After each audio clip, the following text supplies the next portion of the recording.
Before, number one, I am constipated. And of course, I am diabetic for 15 years. I have also a high cholesterol and so much more.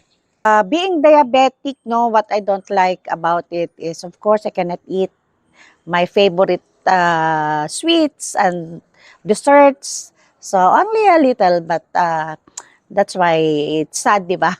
Maraming masarap pero di mo makain because nagko-control ka for your sugar. And also, high cholesterol, syempre, meron ka ng maintenance for your hypertension. So, isa yun sa mga result. Then, someone introduced me Kangen, no? And the first time I tasted it, it's okay naman, pero nung maya-maya, kumukulo na yung tiyan ko. Nag-detox ako agad. At saka siguro mga 2 minutes na lang ako nag-stay inside the bathroom. At hanggang ngayon, actually, tuloy-tuloy siya.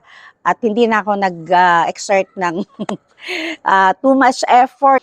Pero yun ang masang magandang sa akin. At syempre, yung aking energy, talagang buhay na buhay ako throughout the day.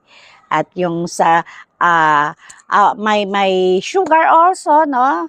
Kasama yon na after 3 months, my HbA1c from 7.5 5.5 siya. 'Di ba? So, even my cholesterol, no, normal siya. And siguro nag-ano pa rin ako ng aking maintenance sa aking BP. Pero kahit minsan nakakalimutan ko, yung maintenance ko, okay lang. Hindi ako nagwo-worry. At hindi na rin ako sanay na hindi Kangen ang aming tubig sa bahay. Praise God, no? Sa nakilala ko si Grace Ann and Doc Pinky na they introduced to me the Kangen water, and the blessing for me is hindi na ako constipated. Good na ang aking bowel movement before at twice a week lang. So now every day talagang daily na yung aking time to go to the bathroom, no? Thank you so much for the Kangen water, no, for introducing to me, and hindi na ako magpapalit ng water. Thank you so much, Kangen.